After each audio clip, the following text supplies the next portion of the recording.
Welcome back to another installment of the Purple Rain podcast.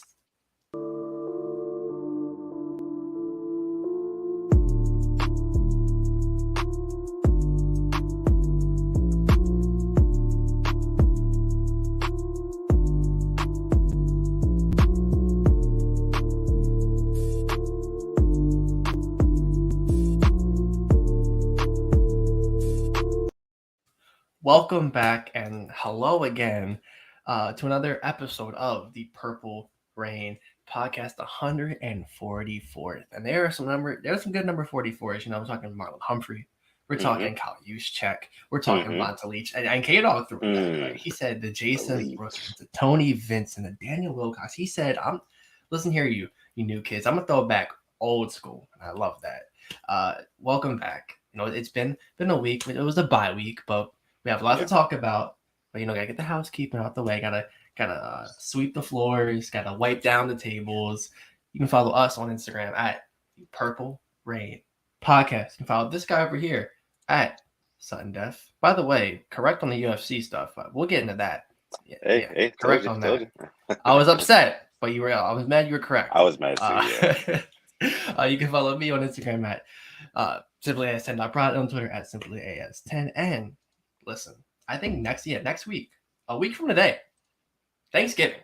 All right, so if you're picking out the Secret Santas, this and that, and you got a guy, you pick him, Manscaped, 20% off, code PRP, and free shipping. Sounds like a deal. Can't beat it. You know what I mean? Oh. It's undefeated. That is undefeated. Like the Eagles are no longer.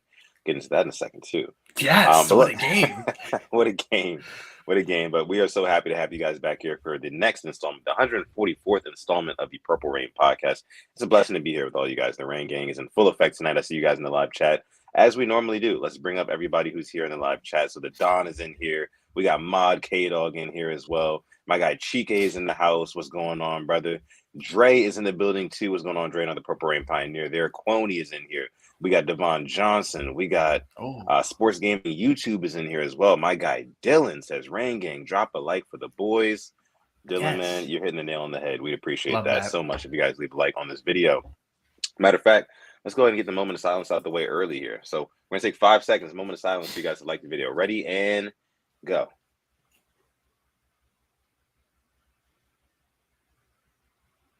All right, and we are back. Hopefully, you guys have liked the video by now. We'd appreciate that. We love you guys so much, Rain Gang family. Lisa Ann is in the house as well. What's going on? Says, hey, guys. This is the Marlon Humphrey edition of PRP. Yes. Love that. The All-Pro Marlo edition. We do love that. King is in the building, making his return. Says, my guys, what's going on? King, appreciate you for coming through. Taquan, being as consistent as ever. Yo, what's up, Rain Gang? Sutton and Alex. Purple Hearts, we love you. We love you, Taquan. We really do. Yolanda's in the house as well. Says, good evening, Rain Gang. Yolanda, thank you for coming through, pulling up, sharing this experience with us. Episode 144 of the Purple Rain podcast. Like the video for Yolanda, please. Rico says, what's good, Rain Gang? What's going on, Rico? Yeah, what's going on? Christian. So we got Christian S is in the house as well. Tanja Bowman in here too. Howdy. Hey, man, the Rain Gang is in full effect tonight. We appreciate you guys. Christian says he's driving from Miami to San Diego right now. I needed this. Wow. That's insane. I actually had a couple of buddies drive from. Yeah, I had a couple of buddies last year driving from LA to Maryland, and it took them like 30 days. Wow. 30 days. Is that what you said? No, 3 to 4 days. It was 3 to 4 days. You said 30 days. No, but here's the thing. They took the wrong turn. They ended up in Mexico. It was a crazy story. Can you imagine? Literally like that. Much respect, Christian. I hope you have a safe travels. I hope next time we talk, you are living it up in San Diego. Because wow.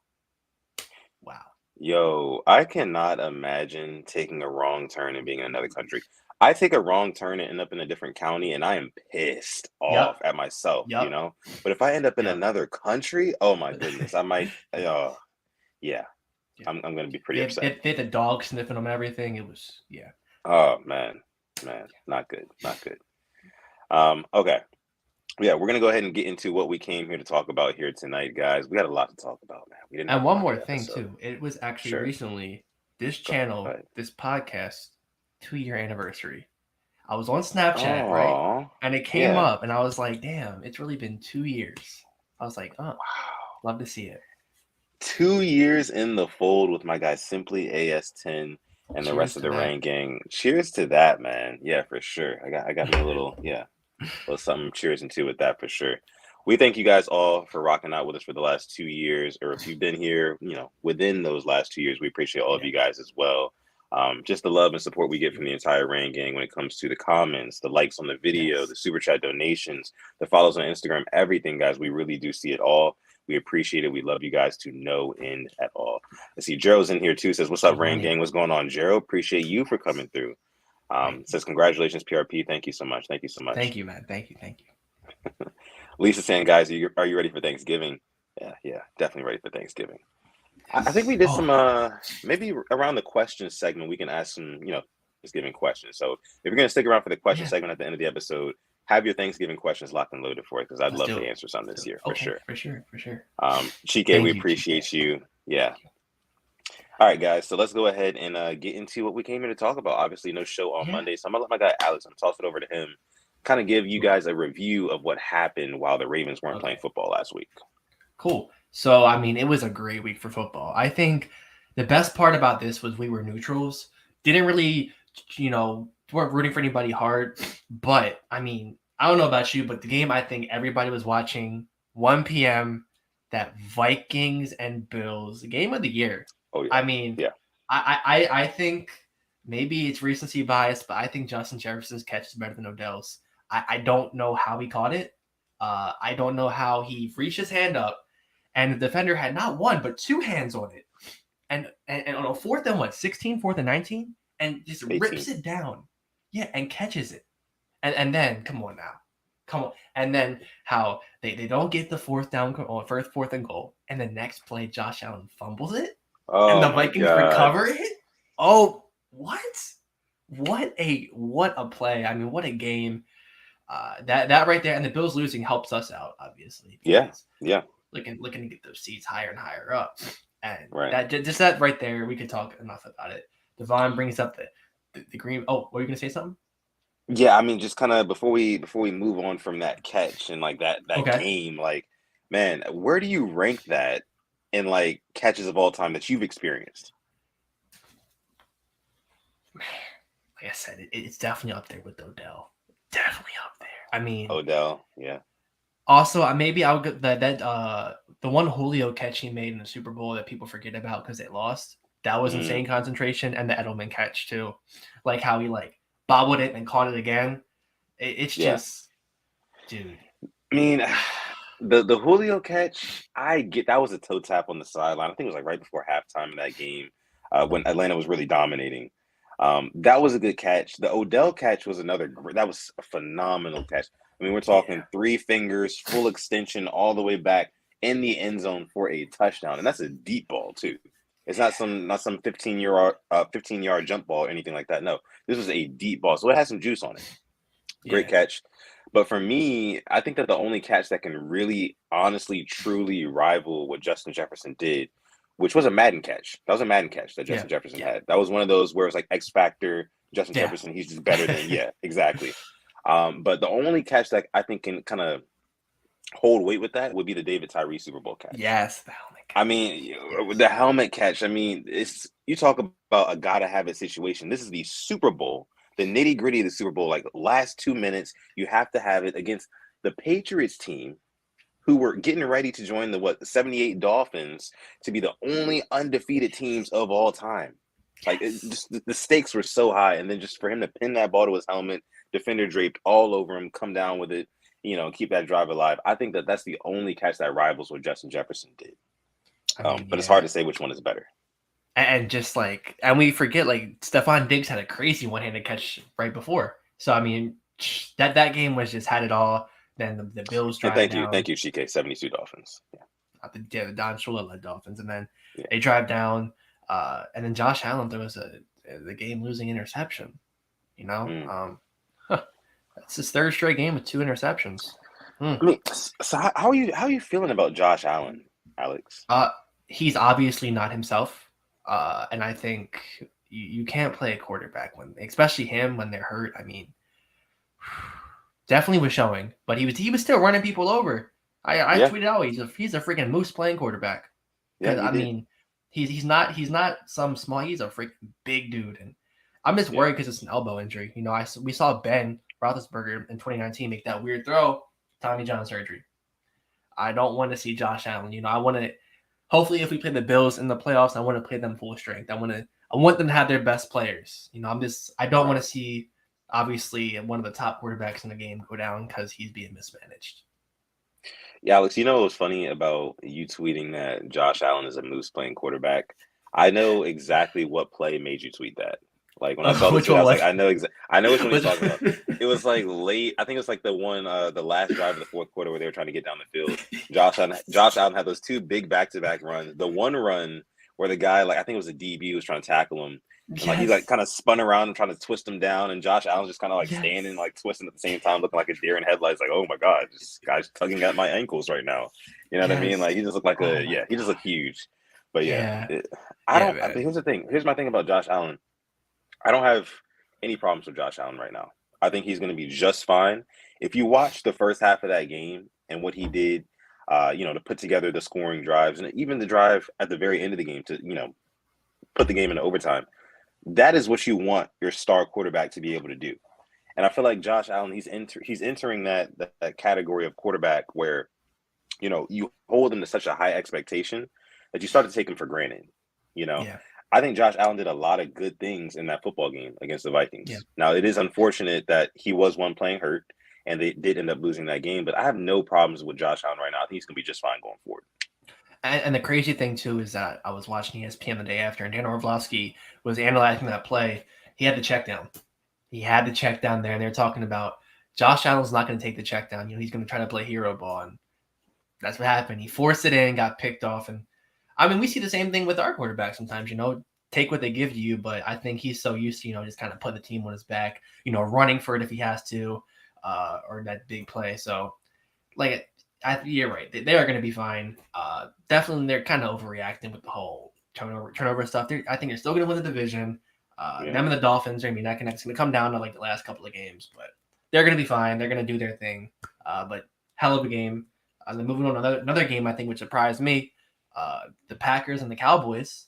That I wasn't expecting the Yeah. Packers to pull that one off. I'll be honest. Aaron Jones went to work, and Christian Watson from North Dakota State, nice hat trick of touchdowns. I was happy to see that. Using their second Yeah. round pick. It's about time. Yeah.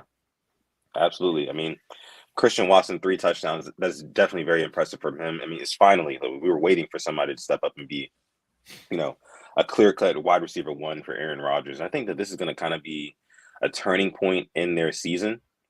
I just believe so.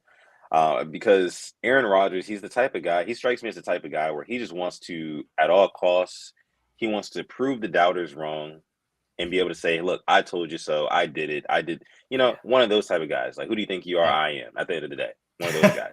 Great clip, by the way. Amazing clip. Exactly. Yeah, for sure. But I think the fact that, the talk of the town being that, Aaron Rodgers has no wide receivers, he has no weapons since Devontae Adams left. Basically, the Packers are done. They have nobody. Yeah. I think that Aaron Rodgers has so much pride that he's going to say, like, hey, look, I've got this kid, Christian Watson, out of North Dakota State, who was drafted in the second round. I'm going to turn him into a star and once Mm-hmm. again show everybody why I am who I am in Aaron Rodgers. I can take anybody. I can take anybody and make them into a superstar wide receiver.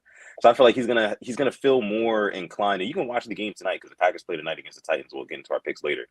You're gonna see Aaron Rodgers purposely try to force feed Christian Watson.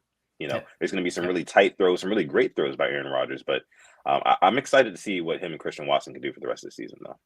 Yeah, they're getting Randall Cobb back tonight too, like one of his favorite targets. So that was a Yeah, surprising one. And then the last one I'm gonna get into is the Eagles and Commanders. sure.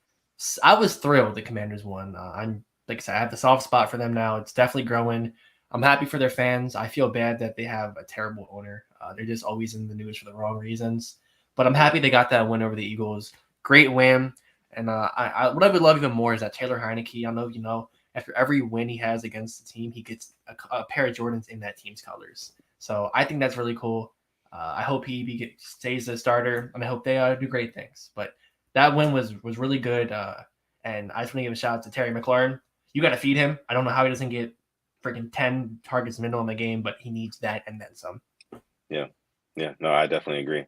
And I was ecstatic to see the Washington Commanders take that one home as well because I have a soft spot for Washington as well. They're the Maryland team. They're like the home team to me. So good on them. The Eagles, I feel like will be just fine. I know they went out today and actually acquired Ndamukong Suh. I want to say. Yeah, so they're trying to beef up that defensive line, which, again goes to show that this team is all in. They know what they have. They're looking at their record right now. They're looking at their quarterback. They're looking at their number one wide receiver. They're looking at the coach, and they're saying, hey, and they're looking at that secondary too, and that defense. They're saying, hey, look, we have a legit shot this year to come out of the NFC. So why not go all in? I love it. Yeah, and speaking of that secondary, they got Chauncey Gardner-Johnson, I think, for like a 5th-round pick from the Saints. He has like 6 or 7 interceptions. I think he's leading the league. But if Marcus Williams was healthy the whole year, we know he would be leading the league. But we're getting him back when it matters most. But yeah, the Eagles, they are all in, and they actually had the worst run defense in the league. So that's why they went out and got these guys from the street because they need to beef that up. That was like their only weakness in the team. So kudos to them for plugging in the holes. For sure. All right. Now, Alex, let's go ahead and transition into some Ravens-related stuff and some Week 11-related stuff. We're going to kick off the Panthers versus Ravens talk with the inactives report for this week.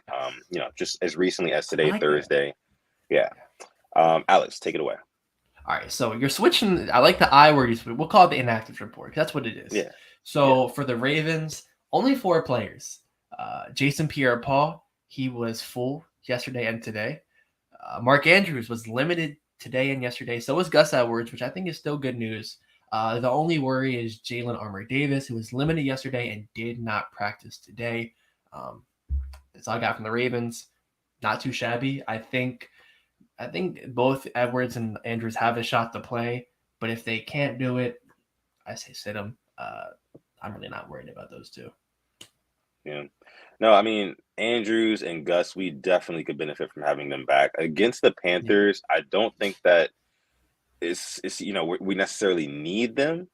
Yeah. So it really just all depends on, hey, how are they feeling? If they're comfortable to go out there and confidently play on whatever they might have going on, then sure, I would say go for it. But if it were me, if I were Harbaugh, if I were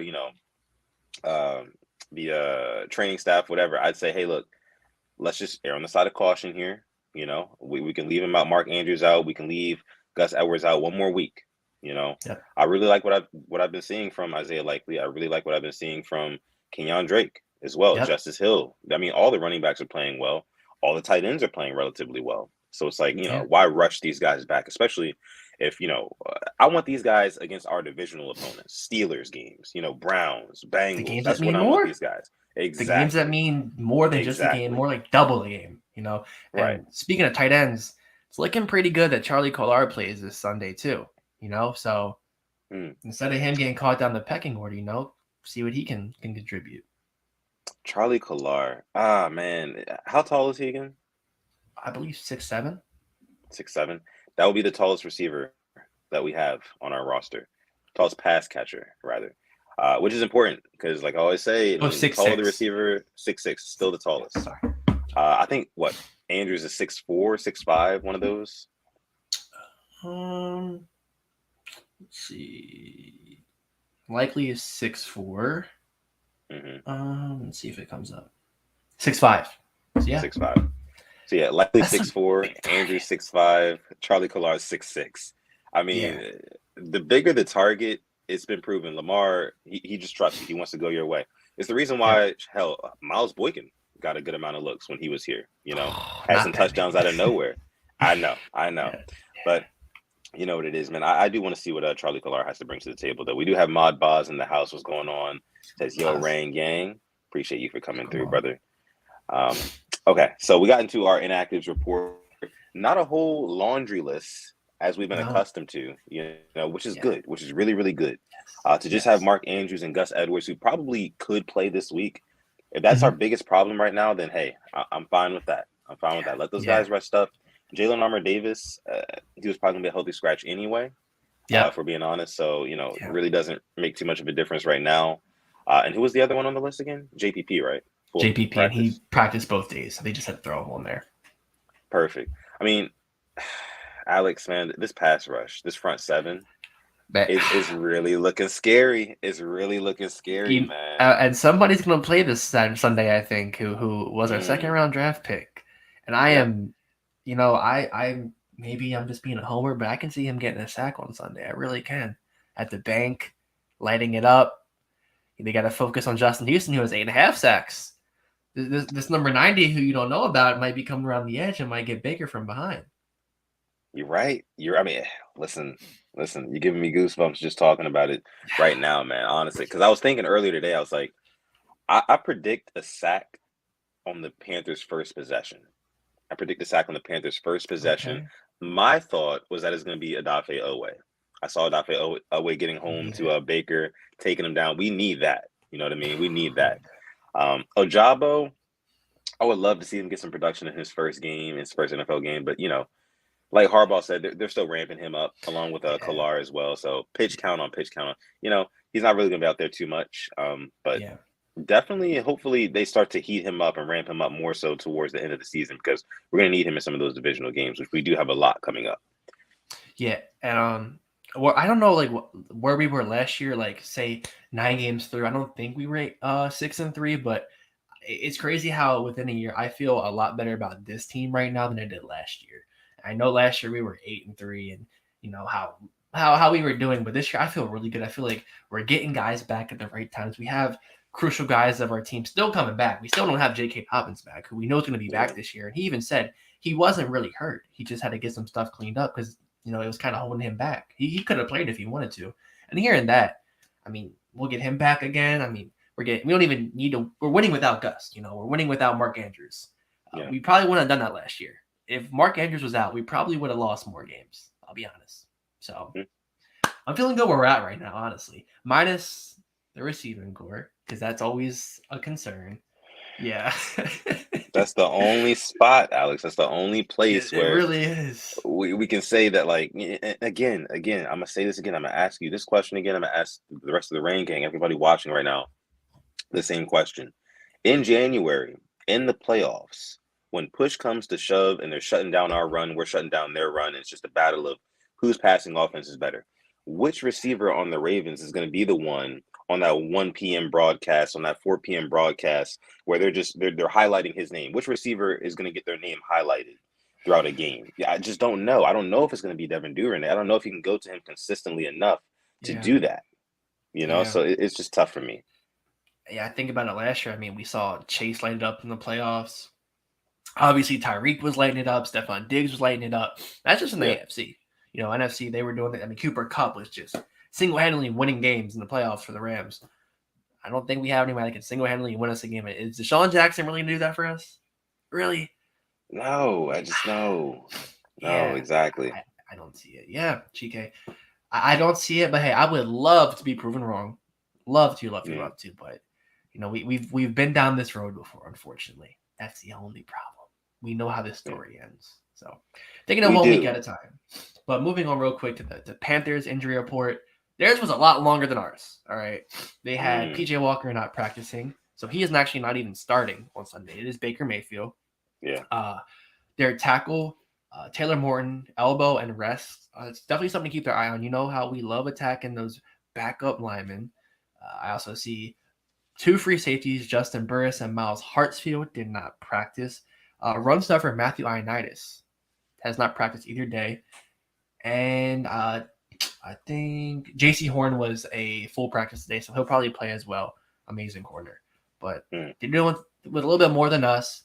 But I want to get your opinion because when I heard PJ Walker wasn't starting in Baker Mayfield, I kind of felt a certain way. How did you feel though when you heard Baker was starting against the Ravens? Yeah, I mean, for me, and I tweeted this, I would have preferred that we would have faced PJ Walker as opposed to Baker Mayfield. And the reason being is because number one, Baker Mayfield has more NFL experience. I don't care how bad he's been QBR, whatever the past couple of weeks. I went to that game in 2019, and I get it was a couple years ago. I went to that game in 2019 where Baker lit us up for over 300 yards and Nick Chubb ran all over us and we lost that game. I was there, so I know what Baker Mayfield can do against a Ravens defense. Uh, Yeah. again, Baker Mayfield is familiar with the Ravens. Obviously, he's never played a Mike McDonald-led Ravens defense, but he's still familiar with a lot of the Ravens' base, schemes. So, for me, I would have. I think that PJ Walker, we could have confused him a lot easier. We could have gotten after him a lot easier. But I'm not mad that we're playing against Baker, though. I mean, I'm really not. I think that Baker comes into every game that he plays with a chip on his shoulder, and that's kind of gonna, coincide with my keys to victory, which we'll get into here in a second. Uh, Yeah. but I think that our defense is going to play with a chip on their shoulder as well, because everybody's talking about that defense right now, like it's coming back around. They're getting guys back, they're peaking at the right time. So I think that they're definitely going to try to capitalize on what they've built on so far. But we do have our first super chat donation. This one's coming Okay. from G Money Who himself. else? Who else? Gerald pulling up from the parking lot. Who else, man? Gerald, man, we Money. appreciate you, bro. Says, all I have to say since my boy Bateman is gone for the rest of the season is likely. I like that, Gerald. I mean, he stepped up when we needed him to. Just the play they love with him is that little fake rollout and just dump it over. He's hitting likely in the breadbasket. Yeah. I could definitely see him getting another touchdown against the Panthers if Andrews doesn't play. It would not surprise me one bit. So I hope we can just keep feeding the hot hand, because he had a shaky start of the season, but since then he's really turned it on and really has impressed me.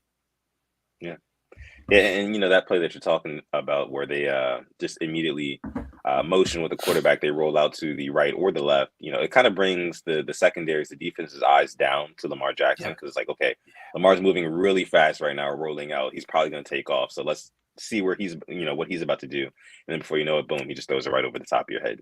Same thing happened against the Browns in the game where he came back from, cramping, bathroom, whatever you want to call it. He rolls out to the right, throws it over the top to Marquise Brown for the win, for the touchdown. Rather, go ahead. Yeah. Touchdown.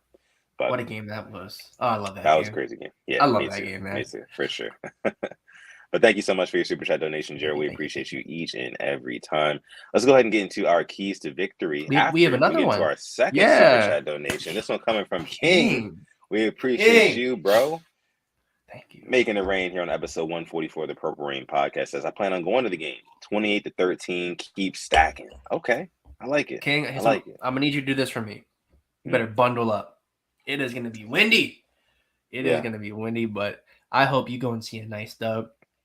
Oh, man, I wish I could be there, but the bank's gonna be rocking. We know that, but I like the score prediction though. I can definitely see us scoring 4 touchdowns and keeping them to 13 points. Would not surprise me one bit. Yeah, me neither. Let's go ahead and get into some keys to victory for this game against the Panthers. Thank you so much, King, for your donation again.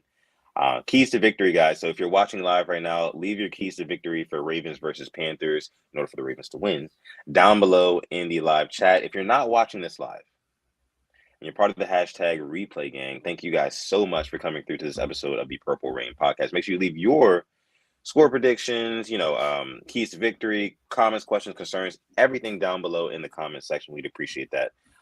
Like the video as well. If you're not already, like the video, guys. We appreciate that. All right, so keys to victory for this game, Alex. I'll start with mine. Okay. Ravens versus Panthers.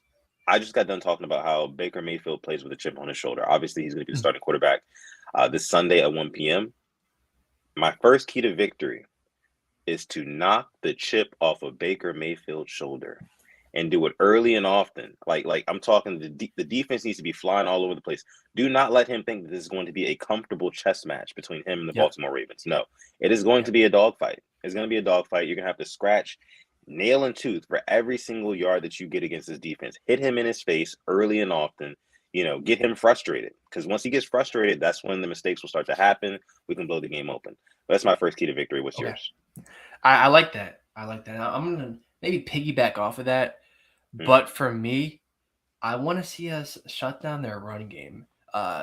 Foreman has been playing pretty good these past couple of weeks. Obviously, it's not Nick Chubb. It's not Christian McCaffrey, but he's been sneaky, really, really good.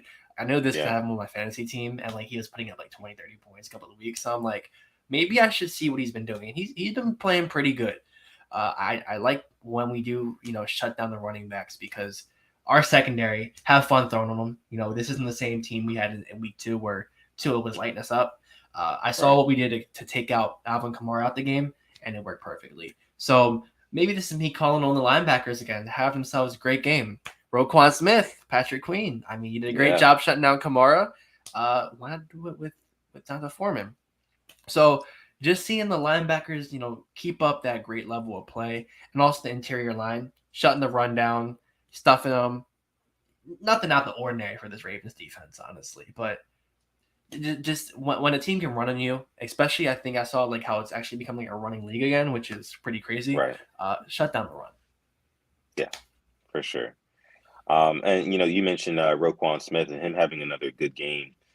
In hindsight, Alex, one thing that I really love about the Roquan Smith acquisition as a Ravens fan, which is short for fanatic, as a Ravens fanatic, the one thing that I love about the Roquan Smith acquisition in hindsight is that everybody gives us a lot more respect now than they did 2-3 weeks ago. Yep. Just overall. Yep. When you watch any national media outlet or whatever, they're always talking about when they bring up the Ravens, they're like, oh yeah, the addition of Roquan Smith makes these guys a contender, makes these guys for real. That's basically what they're saying. And when you take a step back and you look at it, you think about it, it's kind of true. When you see what that defense did and how that defense has so much juice and so much energy. I don't know if you watched the Ravens Wired. I haven't got to see it yet, but I'm sure there's just so much like, yeah, I saw the little snippets of it too. But I'm sure for those of you guys who watch, you guys could see just the energy within that defense and how they were performing. Justin Houston even being the leader. The defense is going to be good when you got a Calais Campbell and a Justin Houston who are both playing really well and both leading the team vocally. I mean, that's And I think piggybacking off of that, talking about this defense, how we have a top 5 safety coming back into the fold soon. Yeah. Max with the 199 super chat saying a Marlon pick six heard it here first. I'm glad you bring up Marlon Humphrey because he has been playing amazing this year, and I think that's all he really is missing is that touchdown. We saw him, years prior, he would get those punch outs. Got the interception this year off of Josh Allen, but I think a pick six would really do a lot, not for him, but the secondary. We're getting more interceptions, but to get that touchdown, that's different. So I would love that pick six. Max, tell me this, though. What quarter is it in? Is it going to be an early pick six? Are we going to start the game off with one? Because that would really be a tone setter. Imagine Baker coming back into Baltimore and your first drive, you throw a pick six. Oh, good luck. Good luck. Are they activating Sam Darnold too? I think they are. He's the backup. Yep. Yeah. Ooh. Short leash. I think he's definitely going to be on a short leash. I mean, I'm thinking 2 picks and they're down by 2 scores. They change quarterbacks. That's what I think. I'm not saying it's going to happen exactly that way because whatever. I don't want to jinx it, whatever. But I think that if that was the scenario, then I think that they would definitely put him on a short leash and change quarterbacks. For sure. But thank you so much, Max, for your super chat donation. We appreciate that. He said to end the half. Going into the locker room with a nice pick six. I would love that. All the momentum. Same. Keys to victory. You guys drop your keys to victory down below in the live chat. Drop them down in the comment section. If you are not watching live, you're part of the hashtag replay gang. Lisa Ann here says score early and often, control the clock, do not give Baker all day to throw, and no blown coverages. That first part, though, is something we're still harping on, and it has to. I want to see more of it. I wanted to score a touchdown on our opening drive. Didn't see it last game. Yeah. Didn't see it the game before. We even got the ball back against the Buccaneers off of a muffed punt, and we still couldn't get 7. You got to get 7. Like you said, early and often, I want first drive, 7 points. Set the tone, man. I mean, the first couple drives, it's scripted, right? It's scripted. It's what you've been working on all week, what you want to implement, what you want to try to do when you first come out. That's what happens on the first drive. It should look good. It should look good because the defense is just guessing what they think you're going to do. You pretty much have all the cards in your hands. So we should be scoring a lot more in the first quarter, just in general, especially but definitely on those first drives. Yeah. Bye week, man. Come on now. Got 2 weeks. Come on. Come on, man. Exactly. It's too easy. Exactly. Love that. I love that one too. That. Just the sound is hilarious.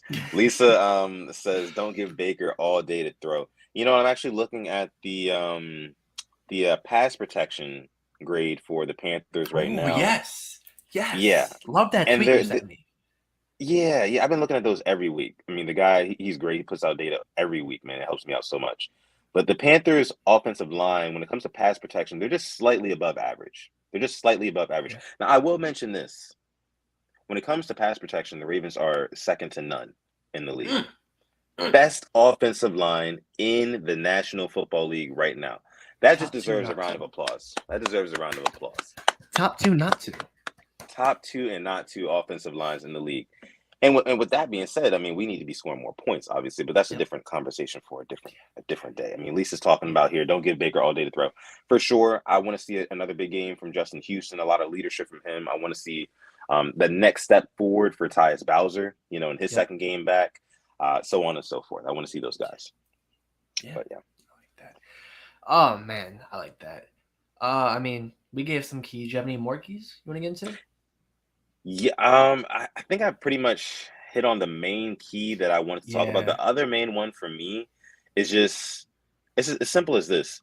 Don't play with these boys, man. I don't want to No, go into the fourth quarter and it be a one possession game. I just don't want that. I'm there with You you. know, I'm there with you. like if we win this game by a field goal or like a last minute this, last minute that, then it's gonna feel more like a loss than anything. I'm sorry, because coming off of a bye, 3 wins straight, teams getting healthy, you should not be struggling against Baker and the Panthers. You just shouldn't. Yeah. I don't think it's wrong to hold that high of a standard for a team that, if you really want to be considered a contender, then yeah, you should be. Look what the Bengals did them a couple weeks ago. It was Yeah, 35-0 at half, I'm pretty sure. Or maybe it was 42. I know it was a lot to nothing. And I mean, that's our division rival. So I know PJ Walker was starting, but you got to give them that same energy, man. It's AFC North football. And you don't want to. I mean, Joe Mixon had what, 5 touchdowns? Five. 5 touchdowns. Jesus Five Christ. Yeah, he tutties. did. Yeah, so I'm not expecting someone on the Ravens to have 5 touchdowns, but you definitely got to get this game and blow it open quick because we Yeah. saw what our rivals did. So kind of one up them. Probably won't, but like you said, it shouldn't be going to the fourth quarter, and we're sitting there like, okay, we're on the edge of our seats.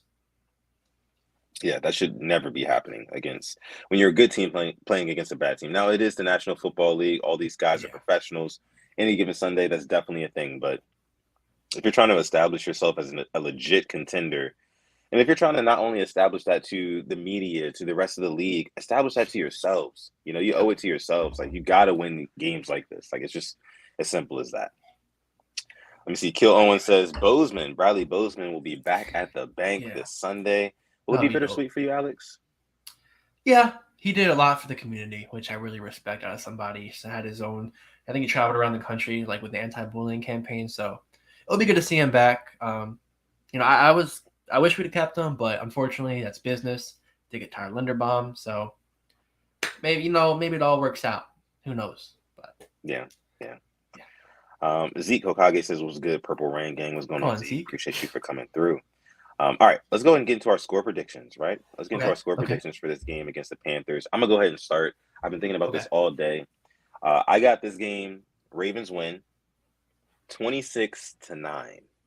Ooh. I think that this is a statement game. This is a big game, a breakout game for the defense, to where they really prove that, like, it's kind of like the performance against the Saints without that last minute touchdown that we gave up. I think that it's going to be one of those type of performances. No touchdowns. I'm thinking 9 points, man, and then 26. I think we score, but we don't break through offensively. Okay. If you know what I mean. So some offensive struggles still. Yeah. Okay. I like that. I am gonna go actually with a cheeky 34-10. I think the offense does do their thing, and I think we do give up a garbage time touchdown. So it's like 34-3, but they do get that touchdown, like a DJ Moore touchdown. So he's back in Baltimore. Well, back in Maryland, I should say. But I do think it should be a comfortable win. I'm not expecting, Jackson 5, but I'm just there with you, man. If you want to be a contender, you got to beat these teams that you should be beating. Yeah. It's just that, like, I'm thinking back to 2020, how we had that stretch of games where we were playing like the Giants, the Jags, and we were just mopping them, wiping them out. I want to see the same thing again. Yeah.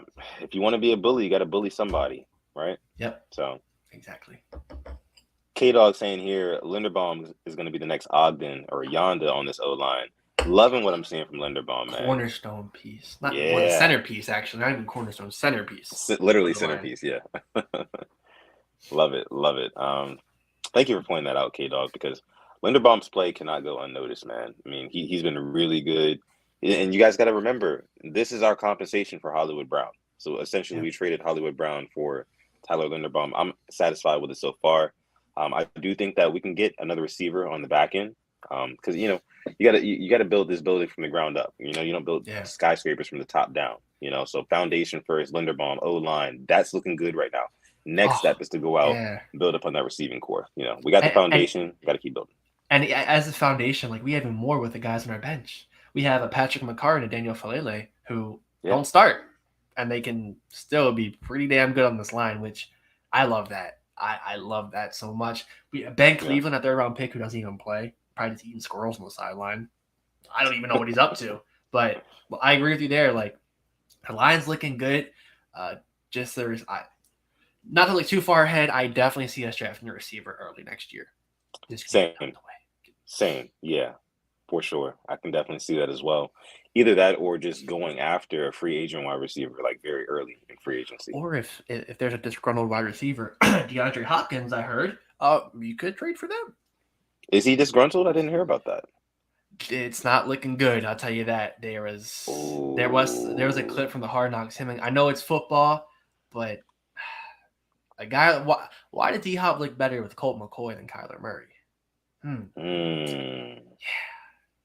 Can you But imagine? Let's just imagine a they world got to where pay this. Hollywood. I, They got to pay him. yeah, that's what I'm saying. I was just gonna bring up Hollywood. Like, could you imagine if D Hop was like, you know what? Screw Arizona. I'm gonna go to Baltimore, where Marquise Hollywood Brown, who's on my team right now, thought that he couldn't get enough production, and I'm gonna go over to Baltimore and I'm gonna produce. I'm I gonna would show love Lamar that. what he's been missing his whole career. And it's just gonna be a big F you to Kyler Murray, a big F you to Hollywood Brown and the entire Arizona Cardinals organization. That would be kind of cool to me as a Ravens I fan, would. which is I again would is love short for that. fanatic. Yeah. But yeah, Listen, we're not saying it's gonna happen, but I don't know, man. Just something about the Cardinals. They aren't as good as I expected they would be. They got a win off of the on the Rams, but that was without Stafford. They're just a really confusing team to me. That I'm just saying. You get a good receiver by trading for one, and if he's mm, disgruntled, you go in there and you offer them something they cannot resist. So. yeah, yeah. You also offer them a contending team. Simple as that. But yeah, we see you guys' score predictions, our score predictions. We're kind of like we're all kind of close normally. But yeah, we'll see how that game ends up panning out. Now, Alex, Okay. are you ready Okay. to get into some picks Oh, for this I'm not week? ready. Listen, I was born ready. All right. We Let's get have it. we have a game tonight. All right. Yes, we do. We have the Packers, Mm, Titans. All right. We had two teams that a couple years ago, well, last year actually, I think they were both the number one seed, but now they're clashing. mm. Ryan Tannehill, Aaron Rodgers. The battle of no receivers against no receivers. Who do you got? This one, I'm actually gonna go with the Titans. I'm gonna go with the Titans in this one. I think that the Titans are gonna key in on Christian Watson, and like I said, I think Aaron Rodgers is gonna try to force him the ball. There's gonna be a couple good plays to him, but I think for the most part they're gonna key in on him. And you got to look at the Packers' run D, not that great. Derrick Mm-hmm. Henry, really great. Yeah. So I'm gonna go with Derrick Henry keeping Aaron Rodgers and that Packers offense off the field, and the Titans get it in a low-scoring game. So I'm actually going to go with the Packers here. I do like them Mm, winning last week. I think if it was in Tennessee, I think I will go Titans. But Lambeau, I feel like they got to win. They're already a couple of games back behind the Vikings, who have kind of been their son recently. But mm. if they want to try to keep up and win this NFC North, which I think it might be out of their hands, they got to win tonight. Aaron Rodgers, I want to see something from you. Give me 3 touchdowns. But give me the Packers. Okay, Moving on okay, now to a quarterback that has just emerged from the ground. yeah. Justin Fields and the Mm. Bears against the Atlanta Falcons. Where if you would have told me this a couple of weeks ago, I'd be like, that's gonna be boring. No, I think this game's gonna be an offensive bloodbath. I wouldn't be surprised, Yeah. 34-30. But give me the Bears. Give me Justin Fields. Keep doing his thing. He had a tough loss last week through that pick six to Jeff Okuda. And the Lions did come out there with the win. But I think this week they do beat the Falcons. Yeah, give me the Bears. Yeah, that pick six for Justin Fields definitely did hurt. But then that next drive, he came back and scored a touchdown, marched right down the field, Yeah, scored a touchdown. yeah. Justin Fields looks phenomenal as of late. I think that this is the week that they finally break through and get a W. So give me the Bears. Yes. Moving on now, it's kind of the Carson Wentz Bowl. Kind of, it's the Eagles and the Colts. You have the 8-1 Eagles, yeah, and then you have the Colts with Jeff Saturday at quarterback, and that I don't even know what to call the Colts. But they did win last week, though. Beat the Raiders. Yeah. When we get to the Raiders, they are playing this week. I think they are. Yeah, they are playing. I have a little fact about them. Give me the Eagles, though. I think they're going to be pissed off. They're going to beat this Colts team. Yeah, I'm taking Philly as well.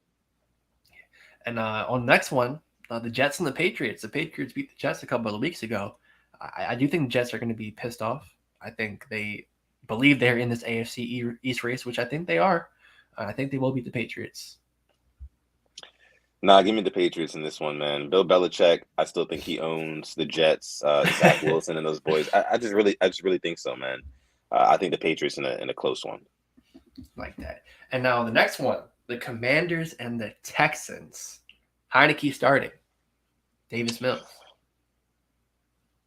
Give me the Commanders. Give me the Commanders, man. I think that they are going to be riding high off that win against the Eagles on Monday Night Football. And they're 500 right now. So they're literally one win away from being a winning team, a winning football team. So give me the Commanders, yeah. I'm behind you. I think Heineke's going to win again. I think the Commanders are going to win. Chase Young's going to be back. Yeah. Give me the Commanders. The next one, the Rams and the Saints. The Saints are pulling out the throwbacks with the gold pants, the old helmet. And the Rams are kind of looking like a Super Bowl hangover. Cooper Kupp on the IR. Yeah. They have Allen Robinson, Ben Skoranek, Tutu Atwell, and Matthew Stafford is practicing. I'm worried about the Rams. I'm worried. This is kind of what happened in 2019 when they went to the Super Bowl in 2018. They're having a hangover. Offense is looking lethargic. I'm going to go with the Rams, though. The Saints have been terrible. They have been an I word. A lot of their players are I worded.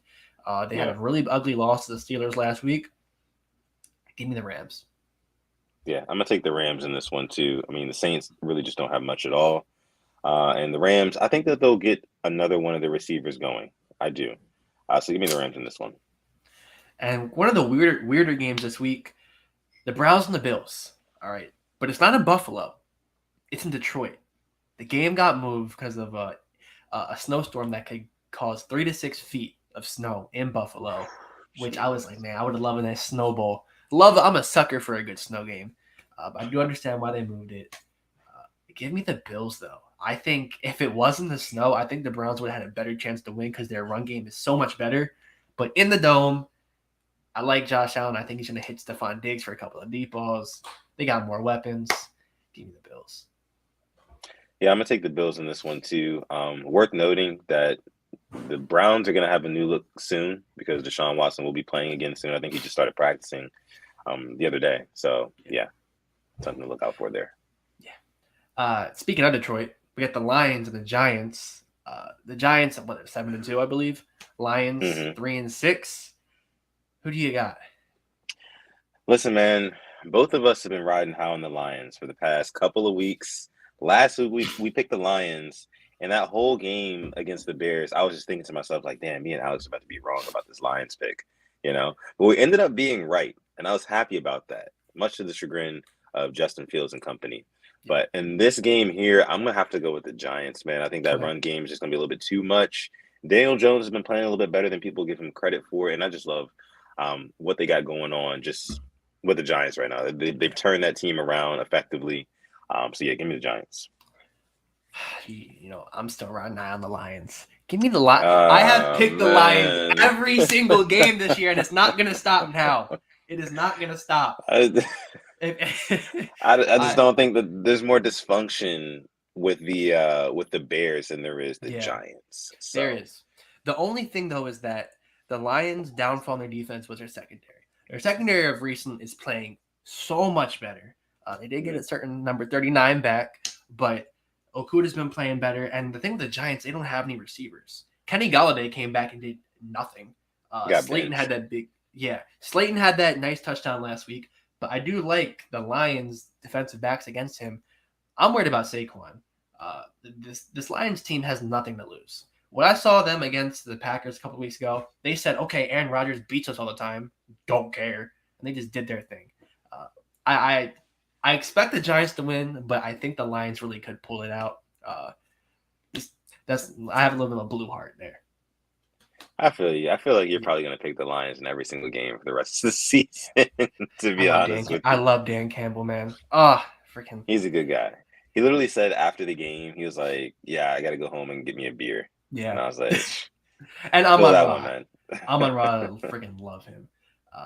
And I was a golf guy, Yeah. unfortunately. So moving on to the Raiders and the Broncos. Here's one thing about the Raiders: they will not fire Josh McDaniels because they are so low on cash. They would have to pay him out his contract. Rumor has it, all right, that Al Davis was taking Southwest flights to and from games. Yeah. And the whole Vegas move is not really working out for them. This was reported in 2019. It's been reported again in 2022. The Raiders are a dysfunctional team right now. It is insane. Well, I think the issue with the Raiders is they never had a quarterback that was going to put butts in seats. So, I mean, they had a Derek Carr who, Derek Carr is all great. He's all fine and dandy, but he's not a Patrick Mahomes. He's not a Justin Herbert. He's not going to sell tickets. And, Las Vegas is Sin City. People are going there to do everything but go to a damn football game. Yeah. So if you're not winning, that means that your business is not going to be lucrative. You're not going to be making money. So, I mean, I think that's why they're really struggling right now.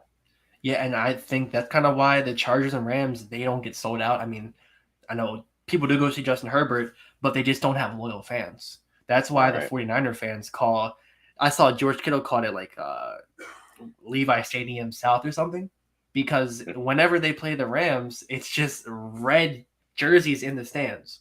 Right. So Raiders got to get it together, man. If not, you can just send Devontae Adams to Baltimore. We have a spot for him if he wants to come here. But they're playing the Broncos. I think they should win this game. But this is like a game that I definitely probably will catch on Red Zone. I won't watch it live. I'll just see the highlights. Yeah, me neither. I'm gonna go with the Broncos in this game. It's hard. Wait, where are they playing again? Is it in Las Vegas?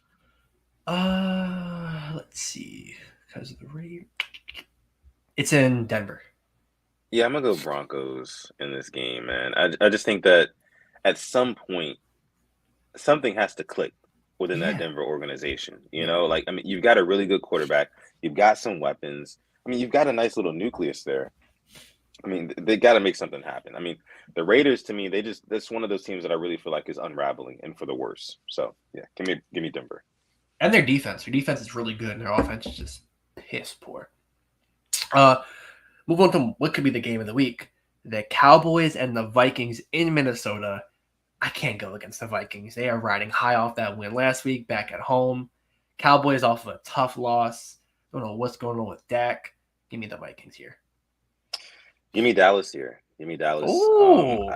As good as that game was last week, it still doesn't distract me from the fact that the Vikings don't have a potent offense. No, they don't. They have a Justin Jefferson, which is the best receiver in the league.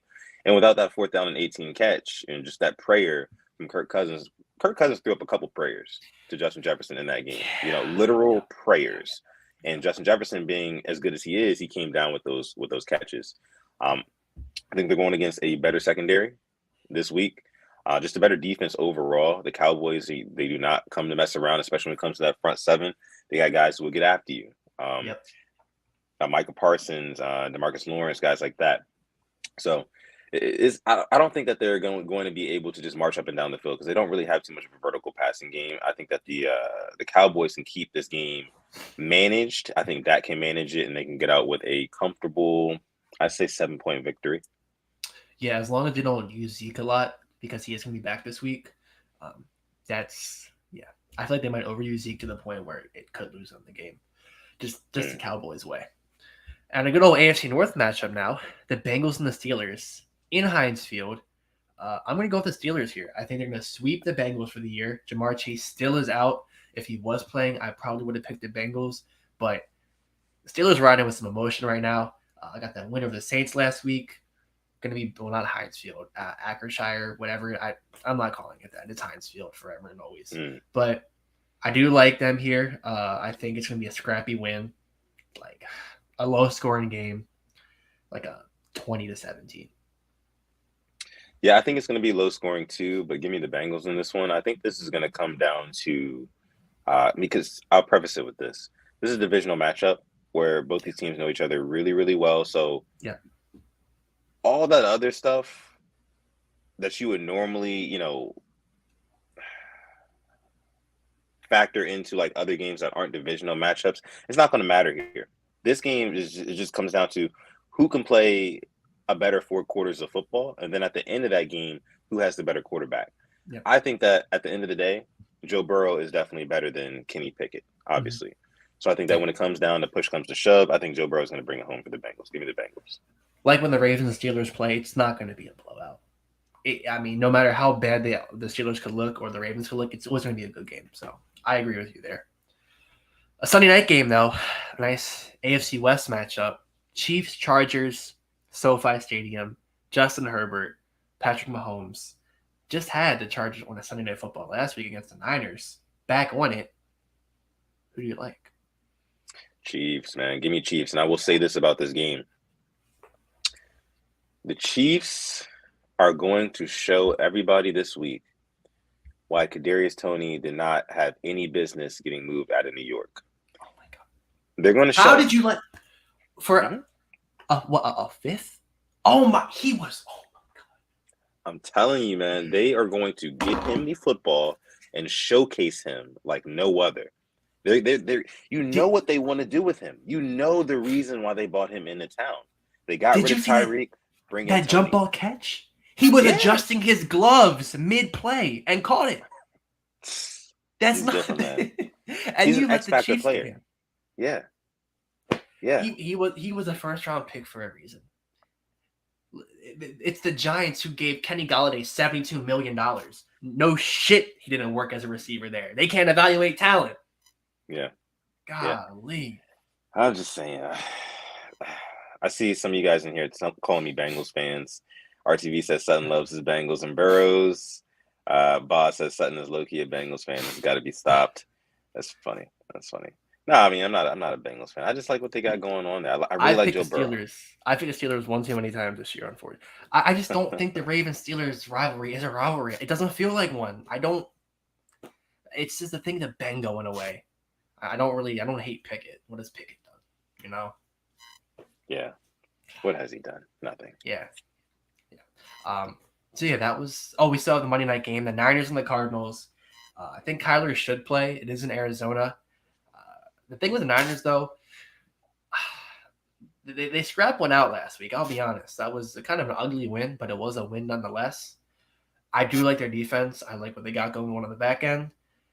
Want to see more Debo, but goddamn, I want to see more of Ayuk too. He's really impressed me. McCaffrey's been doing his thing.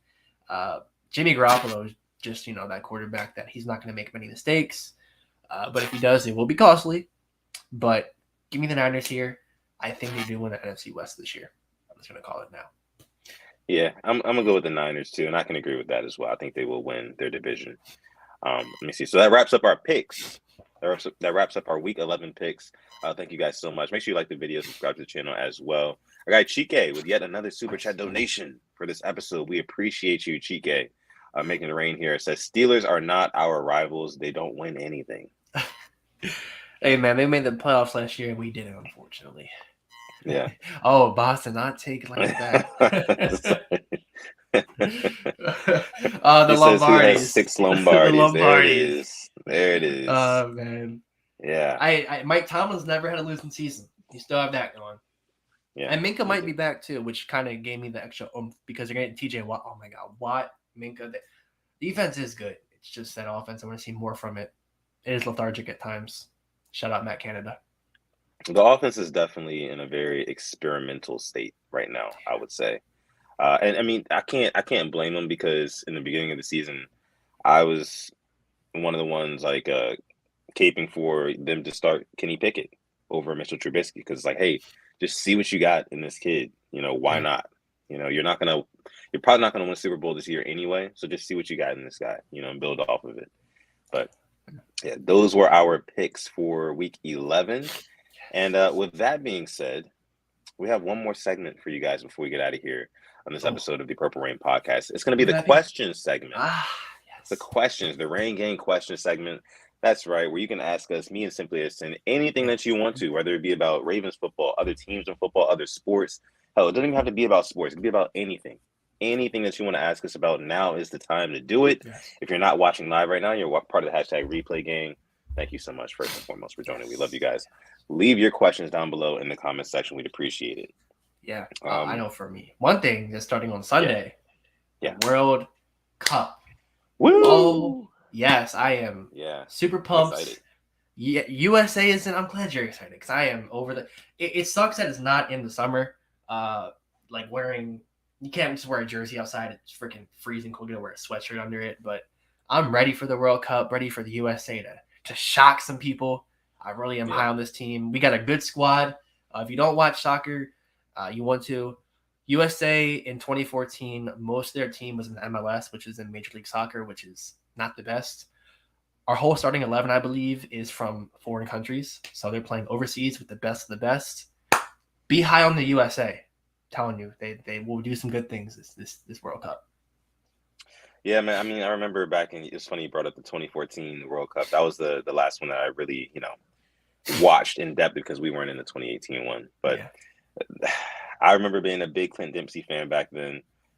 He was doing this thing. Yep. And then also, who was the goalie? Wasn't his last name like Tim Howard or Howard. something like? Yeah, Tim yeah, Howard. yeah. Yep. And he was cooking the Yep. ball guy. Yeah, I loved him. He was What's nice. crazy is that our goalkeeper actually plays for my favorite team. He's our backup goalkeeper. He's really good. But there's a name got to keep an eye on. Number 8, Weston McKinney. He is nasty. And then our attacking, people going to rave out Pulisic, Jesus Ferreira. Remember the name. I'm telling you, this Okay. team, I'm not expecting to win the whole thing, but man, it's going to be a good one.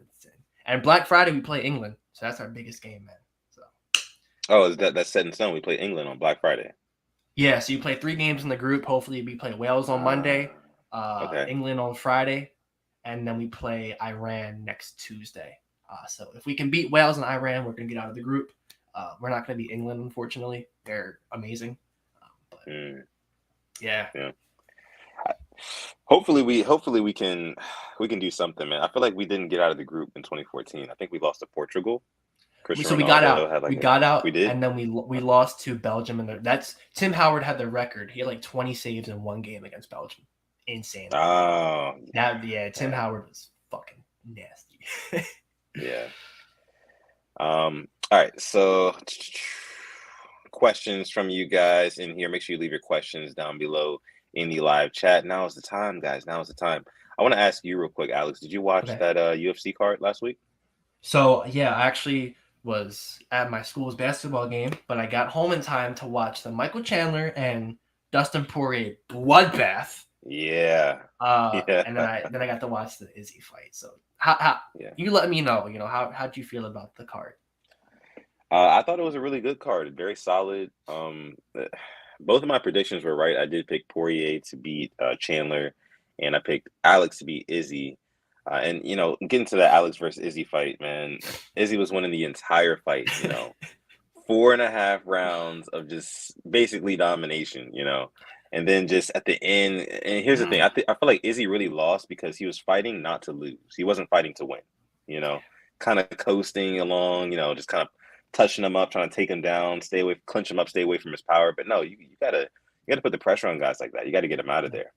Especially as a champion. But yeah. As a casual, I call myself UFC casual.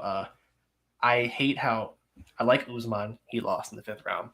Like Izzy, he lost in the 5th round. Connor's just not fighting anytime soon. I'm like, I should stop watching. It's better when I'm a neutral, like with the Poirier Chandler fight. I'm like, oh, like they're about to knock each other out. I'm like, I like this. not rooting for anybody. But you got to be neutral when you're watching UFC, though. Yeah, You can't be too invested on just one guy because every dog has their day. Everybody's going yeah, to lose at some yeah, point, you know. And it's not like it's a team thing where you can just hope your team comes back the next season. Like, no, a lot of yeah, these guys have very short windows, you know, yeah. in this career. So it's kind of you just got to appreciate the sport as it is. But let me see. Do we have any questions? We I think there's haven't thrown any it's a questions back in and there. forth with Steelers going on right now in the chat. Let's I'll be happy see. to talk for you. I need to spend anything. Tanja Bowman says, "How is Watt the whole team? He's out, they lose. He's back, and they win. Is TJ Watt the whole team? I mean, TJ Watt isn't the whole team, I see but I Boz mean, saying Watt is the whole team. Oh boy, even a Steeler fan agrees with it. I think they're just saying that right now because the Steelers don't have an offense to really Yeah, lean on, you know. But the moment that Kenny Pickett or George Pickens, I don't know, somebody on oh that team starts to step up yeah, and make some plays, then I don't think that Boz is going to be agreeing with that anymore. But Watt is definitely he's a game changer, a game yeah. wrecker for sure. You know, he definitely changes the landscape of you guys' games and you guys' opponents' game plans. Yeah. But yeah, I don't see any questions.